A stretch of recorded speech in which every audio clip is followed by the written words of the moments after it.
Welcome to Good Game Spawn Point. Guys, I feel an ill wind and I hear a cruel sea stirring. That might be because today on the show, we set sail on the dangerous waters of Sea of Thieves for a full review. Plus, we encounter monsters and magic in the role-playing game Ni No Kuni II, Revenant Kingdom. And we meet our first gamer family, the Meanwells. Here, guys, we might need these later for those pirate-infested waters. Oh. Do you want me to cut that for you? Oh, please.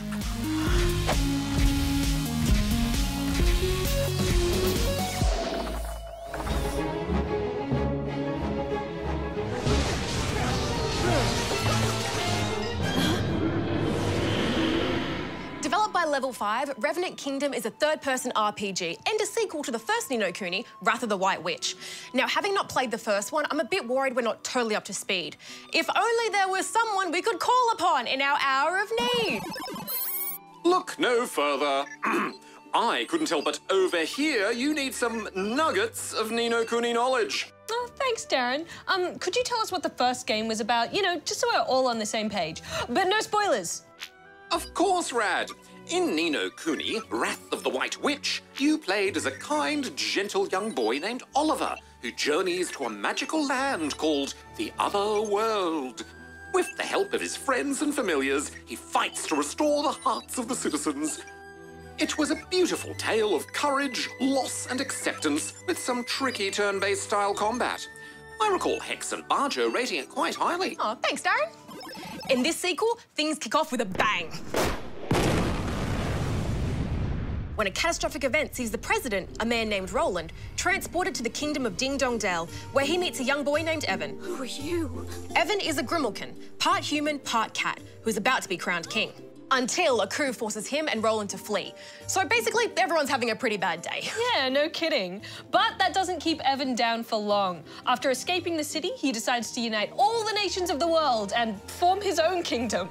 I'm going to build a kingdom where everyone can live happily ever after. And for someone who's been transported across realities, Roland is surprisingly chill about it all and readily agrees to help the young king. And he'll need all the help he can get too, because the road ahead is paved with enemies. Combat is 100% real time, so you're on your toes at every turn. You'll be juggling between dealing out light and heavy attacks, casting spells, firing from a distance, and dodge rolling out of enemy fire. It really is quite thrilling, and I never found myself getting bored. Yeah, I'm so glad they went with real-time action in this sequel, but after a while, things did start to get a bit repetitive for me. While traveling between locations, you are constantly set upon by all manner of creatures. And while I did enjoy getting to test out new spells and hone my skills, I just wanted to explore the world and it was slowing me down, and I never found these battles challenging enough. Yeah, I know what you mean. I breezed through a lot of earlier stages just by going to town on heavy attacks and spells, most of which knocked out enemies my rank or lower in a few seconds.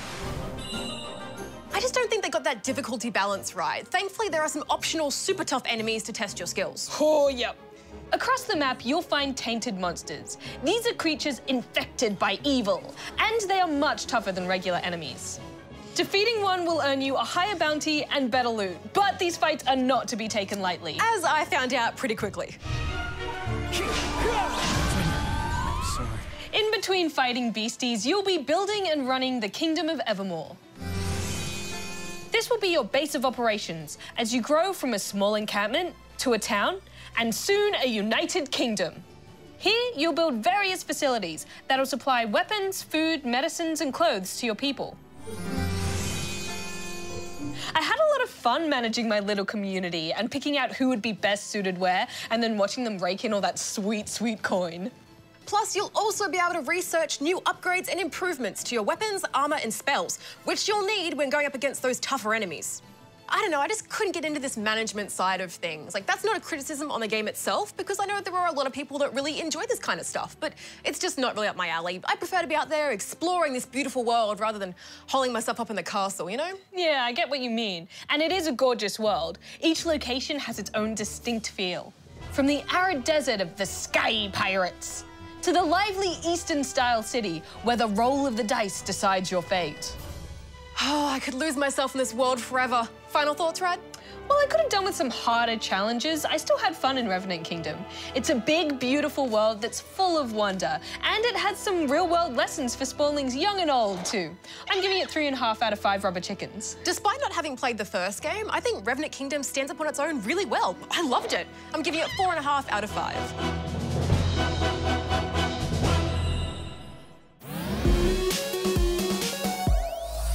All right, time to get into the scoop. I'll just slide in the old jacket and, hang on, what's going on? Guys, the jacket's broken. Someone's been messing with my jacket settings. I can't scoop like this. What's that? It's a regular jacket. I just put it on like normal. Oh yeah, cool. All right, let's kick things off. And first up, a new Sonic racing game has been teased. So far, we've just seen a short clip showing some abstract car details and a glowing R at the front of what looks like the word racing. Apparently, it won't be a sequel to All Stars Transformed, but the finer details are still top secret.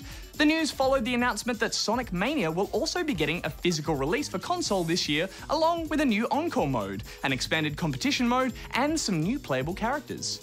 All of this is sure to rev up some excitement among Sonic fans. And next up, the US Navy's schwanky new submarine, the USS Colorado, is part operated by an Xbox controller. In fact, an Xbox 360 controller. The sub is a piece of state-of-the-art technology which can be used to launch missiles, transport special ops troops, and conduct surveillance missions. And yes, its photonic masts, which are like more up-to-date periscopes, are operated by a more than 10-year-old game controller. The controllers were said to have been chosen due to their cheap, user-friendly, and easily replaceable nature. The suggestion to use them reportedly came out of a classified research lab. Yeah, that's what I call my gaming den too. And now a roundup of things that came from this year's Game Developers Conference, which took place in San Francisco recently. The name of the new/newish Atari console has been unveiled. It will be called the Atari VCS, which is a nod to the original Atari 2600 video computer system. Not too much else was revealed, so there are still lots of unanswered questions like, what will this console offer a next-gen console world? What games will be on it? Does anyone know where I left my keys? Okay, that last one is unrelated. Also, at the event was Alt Control GDC, a showcase of games that use imaginative alternative controllers. Like this disco game controlled by a zombie head. Something with puppets. Oh, I'm amazing. This is the best. Oh, yeah, got it. All right, bam. And Unicornalia, in which you are a unicorn with an office job using your rainbow unicorn horn to manage tasks and emotions. Why didn't someone think of that sooner? We also saw some majorly uncanny realistic graphics. Epic Games showed off what they've been doing with Unreal Engine, making some very real-looking synthetic humans. There's still a few things that are a little off, but it's both an exciting and unnerving development for gaming. And now for the sweetest scoop of all, the extra scoop. This week we've been drawn into the hypnotic jiggling of Jelly Mario. There's wibbly-wobbly hijinks to be had in this short playable web demo from the mind of Swedish game developer Stefan Hedman. It's just like the classic game Super Mario Bros, but more, well, gelatinous. You can have a go yourself online if you think you're ready for this jelly. And that's all we have to scoop today. If you have something you think would make a good extra scoop, then you can let us know here. Until next time, oh God, there's crumbs in the pocket. Oh, no, I'm done. I'm done with this jacket. Can't stay mad at you. My name's Autumn. And I'm Eugene. And this is our Gamer Life. This is our house where we live with our mom, dad, dog, cat, fish, other things. I play the cello. I've been playing it for 3 years. I would either be reading or playing Lego. And jumping on my trampoline! I've been a gamer for quite a while. Favorite game we like to play together is Lego Marvel Superheroes 2. We like playing it because if you smash stuff, then you get money. Instead. Ooh, so just a normal cash.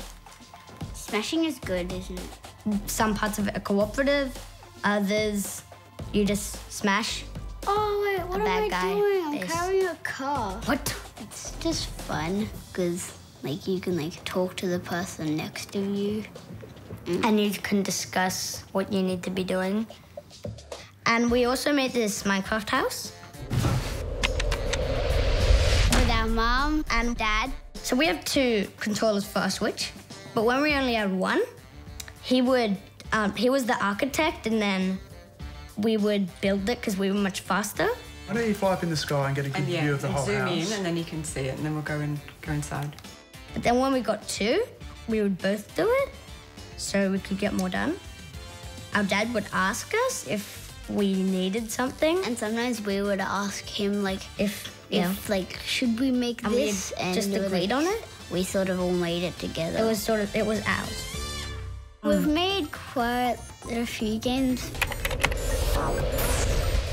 We started using Scratch quite a while ago for some games, but then we discovered Code Camp, and we use that much more often. It's like Scratch. I make quite a few games on my own, but then I help her too. Normally he codes my games, Yeah. and I'm just like make She the doesn't- background ones. Yeah. Oh, we made this one together called Race to the Edge. There's this ghost, and it moves across the screen. Then there's obstacles you have to get over, and you have to beat the ghost to the end of the scene, like to the end of the, what would you call it, the scene? The Level. I like making games because like it's really cool because like when they are finished you can like play it. I like it because if you see like a movie or something, and then you're like, oh, I wish there was a game, you can make the game. And if you play the game and that you felt there was something missing from the game, you can recreate the game and add stuff you want or remove stuff you want. I also like gaming because like it's sort of cool because you can like control this character and you can do stuff you can't do in real life. yeah, like magic. fly. The best gamer is probably him. I'm not trying to boast here, but I agree with her. The best gamer between the cat and the dog Would be the dog. because that's probably smarter. What about the fish? No, they can't. They will just go They flop. would flop. Flop.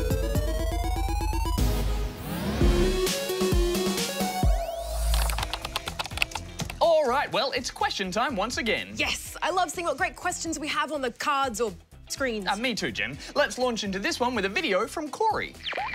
Game Spawn Point, I have a few questions for you today. One, is Nintendo Switch gonna come into virtual reality? And 2, I hype for Nintendo Labo. I'm pretty sure that's it. Thank you for watching and say hello to D.A.R.R.E.N. Thanks for your questions, Corey. As for whether Nintendo Switch might look into VR, well, last we heard, Nintendo said they had no plans for VR in the immediate future. That's right, although there were some reports around 2016 that Nintendo might be exploring the possibility of VR. Yes, apparently some patents surfaced from around that time for a headset mount-style device that would allow the Switch to slot in. Kind of like how smartphones or tablets can slot into some VR headsets. But as you say, Goose, more recent info from the end of last year suggests that Nintendo doesn't want to invest in the time for VR until they can see potential for something truly fun that can be adopted by the mainstream, whatever that might be. Yes, there do appear to be a few cheeky unofficial Switch VR creations using hacks and mods of tablet VR holsters floating around online though. Even a pretty convincing looking fake video mocking up a Nintendo Labo VR kit. Ah, the internet.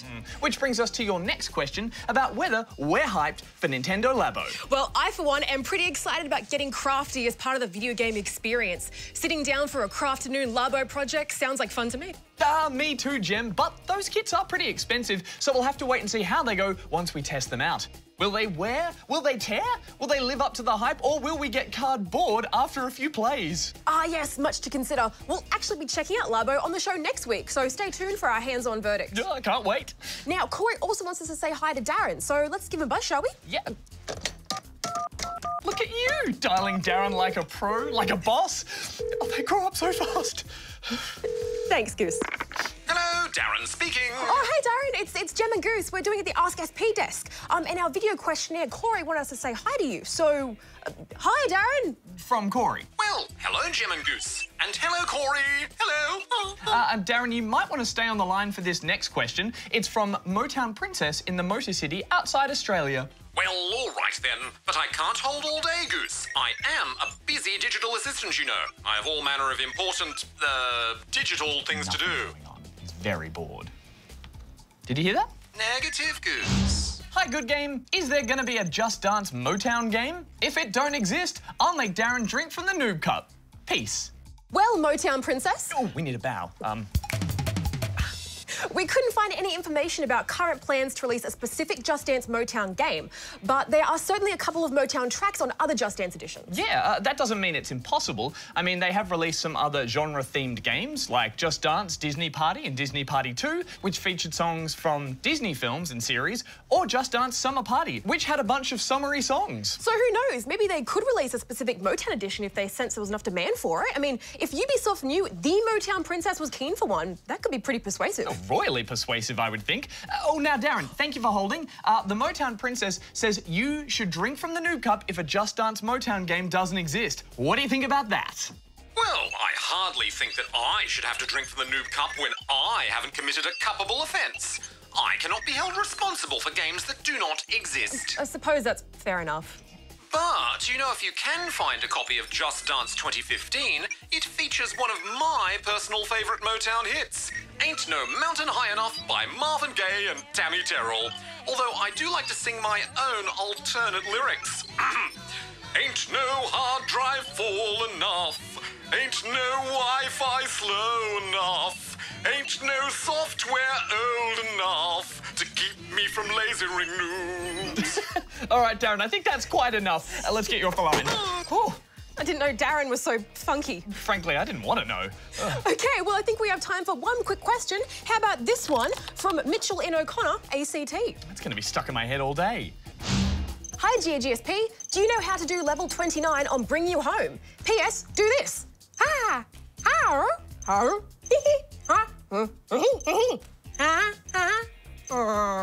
Ah, yes, Bring You Home, that charming mobile puzzler. You've played a bit of that one, haven't you, Goose? Oh, I have indeed. And, well, Mitchell, the secret to level 29 of Bring You Home is all about getting the right sequence of icons on those monster teeth. Before you go ahead and say what that sequence is, maybe you should give Mitchell some hints to see if he can, you know, crack the code first. Oh, that's a good idea, Jem. I would suggest looking for a theme in the icons. What's something they all have in common? Perhaps some sweet and edible things that you might find in a bowl or a basket. Perhaps they might taste good in a smoothie? Yes, a seafood bowl, a seafood basket, a seafood smoothie. No. Oh, yeah. Okay, so if you are really stumped, though, the actual sequence is, and close and block your eyes if you don't want this to be spoiled, spoiler alert, banana, strawberry, grapes, apple, and cherry. Then, bam, you're walking straight through that portal, ready to tackle level 30. Okay, Jem, you can open your eyes and unblock your ears now. Jem, stop singing that song! Me from Laser and Noobs. I'm sorry, it's just so catchy. Well, will you look at that? We are out of time for now. If you have a question you'd like us to answer, send it to us here. And remember, we love video questions, so keep them coming. You're still thinking about Darren's funkiness, aren't you? I can't stop! It is pretty funky.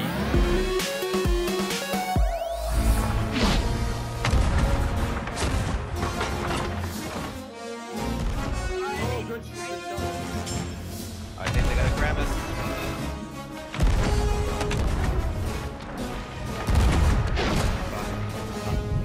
Sea of Thieves is the latest game from renowned British developer Rare, the studio behind all-time classics like Donkey Kong Country and Banjo-Kazooie. It's a very different kind of game than we've seen from them before. Here, you and up to 3 friends are thrust into an always-online sea of other players and left to forge your own path to becoming a pirate legend.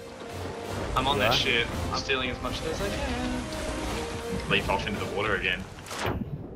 There's no real story to follow here, though. Instead, you set out on voyages, which are issued by one of 3 factions. The Gold Hoarders send you out looking for hidden treasure. The Order of Souls have you taking on armies of skeletons and legendary pirates. They heal up. Oh, Joe! Yes, they can heal! While the Merchant Alliance task you with collecting and delivering goods, like chickens and pigs. Once you've completed the voyage and have your loot, you must return to an outpost and hand them in to get your reward. Except, of course, this is a world full of player-controlled pirates who can swoop in and steal your hard-earned booty at any time and claim the rewards for their own. There's always a moment of terror when you've got a haul of cargo to hand in and you spot a ship on the horizon heading straight for you. Yar, shiver me timbers. Ahoy there, me hearties! I just wanted to point out that you can sail off on these voyages solo in a small ship called a sloop. I quite like pirating alone, with the salty air coursing through my grill. Har, har. Adventuring alone goes from being extremely relaxing to terrifyingly hectic. Oh, shiver me timbers. Oh, I hope he makes it back to port okay. I have to agree, though, there is something quite magical about sailing off into the horizon alone. But this game is designed to really shine when you form a crew with friends and command a mighty galleon. Aye, this game is built for interacting with other players. For example, it takes a full crew to control one of these galleons. While someone needs to steer, they can't really see where they're going, so someone else needs to be checking the map and helping navigate, whilst others need to trim the sails and keep a lookout for trouble, or potential booty. And it's all hands on deck when trouble arises! Fan the cannons! Fire! Oh, I love the idea of everyone being needed to fill these roles. But it felt like once the course is set and the sails are trimmed, there's not really much for the crew to do. I'm gonna go load the cannons. They're all loaded. Oh, are they? I'll go unload them and load them again. Oh, I'm gonna make myself useful. I would have really liked if there was more to do to pass the time. Well, you can always play a delightful sea shanty or dance a jig. Aye. We are pirates. And that view never gets old. I could watch those waves for days.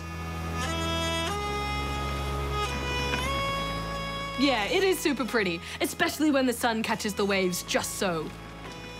But this all quickly started to feel a little pointless to me. I mean, the world feels kind of more like a movie set than a living, breathing place that you want to explore. There's almost nothing to do or see on islands unless a voyage sends you there. And even then, it's always the same thing. Yeah, the voyages get super repetitive. I would have loved a bit more of a structured story or something to really draw you through. Well, the voyages do get harder and more complex as you level up with each faction. And there's other things to do, like attacking skeleton forts and finding sunken shipwrecks. Look for skulls and treasure chests. Would a shark wouldn't follow us in here, would it? And apparently there's a kraken out there, which I've yet to find.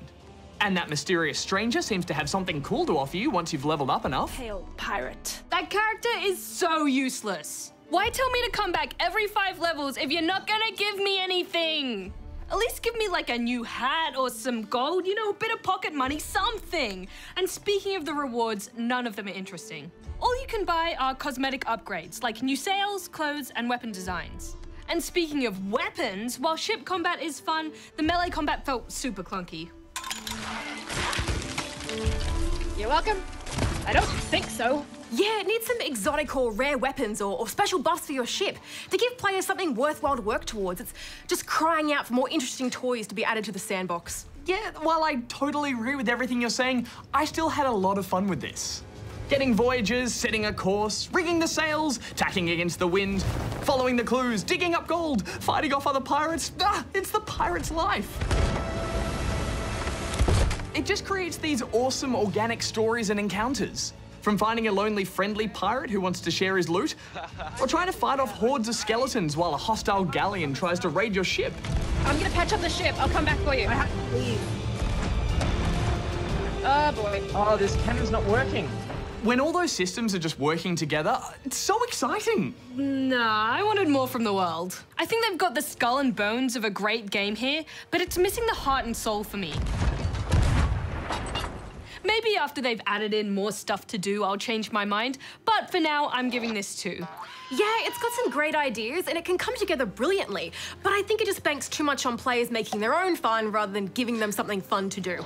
So it's 2.5 rubber chickens from me. I disagree with you both. I can't wait to get back out on the high seas. I'm gonna get 4 rubber chickens. You know, this game made me legit seasick after a while. Oh yeah, I felt that too. You landlubbers, that'd be a bonus feature. Oh, I think I've hit some rough seas. I'm feeling a little sea sick too.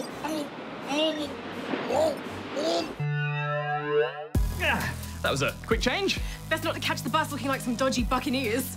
Next week on GGSP, we get equipped with some elemental abilities in Kirby Star Allies. Plus, I get to go hands-on with Nintendo Labo. And we review Subnautica. We shouldn't have gone so deep. Of course, make sure to check out our videos online. We've already got some handy tips for Sea of Thieves on there and so much more. See you next week. Rat out, Gem out. Goose out.